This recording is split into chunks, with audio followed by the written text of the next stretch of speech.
ఇంట్లో కూరగాయలు ఏమీ లేనప్పుడు ఉల్లిపాయలు మాత్రమే ఉంటే ఉల్లిపాయ కారం ఎలా చేసుకోవాలో చూసేద్దాం రండి.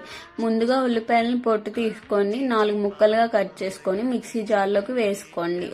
అందులోనే 1 చెంచాన్నర ఉప్పు, 3 చెంచాలన్నర కారం వేసుకోండి. తర్వాత 1 చెంచా జీలకర్ర కూడా వేసుకొని మెత్తగా గ్రైండ్ చేసుకొని పక్కన పెట్టుకోండి.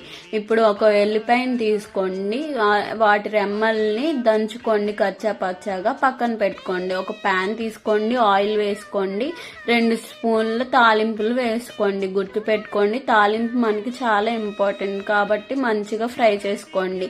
ఆ తాలింపు తర్వాత కరివేపాకు, దంచి పెట్టుకున్న వెల్లుల్లి కూడా వేసుకొని ఫ్రై చేసుకోండి. ఇప్పుడు మిక్సీ జార్లో ఉన్న మిశ్రమం ఉంటుంది కదా మనం పట్టి పెట్టుకుంది, అది కూడా వేసుకొని ఫ్రై చేసుకొని తిప్పుతూ ఉండండి.